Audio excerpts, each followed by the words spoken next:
Well, for more on President Biden's announcement at the climate summit and the issue of climate change as a whole, I'm joined now by Simran Sadie, a journalist and environmental advocate. Simran, we really appreciate you being here with us. Let's get right to it.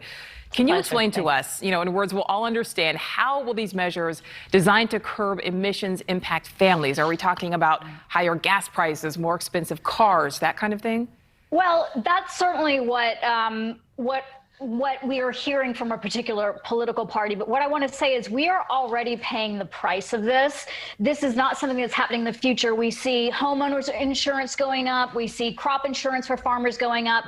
The prices are already, the weight of that, the financial weight of that is already on us. In terms of what it will actually mean in terms of the legislation, we don't yet know. We see on a state level that certain states have made sure that people, lower and middle income earners would get tax credits, that there would be rebates in place to ensure that they wouldn't be bearing the brunt of some of these changes. And then when it comes to this idea of a gas tax, it's being purported, but it's not clear that fossil fuel companies will pass that tax on to consumers. And the truth is they know they shouldn't, because a study from 2017 showed that almost 2/3 of all greenhouse gas emissions between 1880 and 2010 came from 90 corporations, most of whom are producers of oil, natural gas, and coal. And in 2019, ExxonMobil's CEO got an over $20 million raise. Wow. So the idea of passing this on to consumers in a time when we're already so cash strapped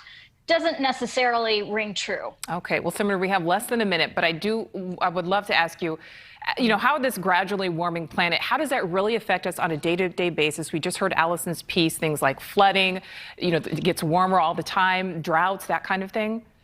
It's all of those things, and it starts to get really intense as we see more droughts. That really impacts, the Central Plains, our breadbasket, what happens to food security. When we look at tourism and fishing industries in the deepest part of the Great Lakes, those temperatures have increased.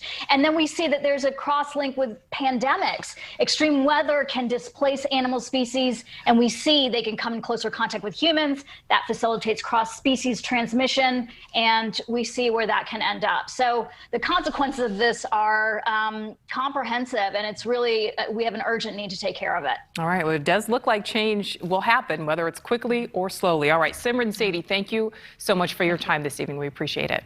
Thank you.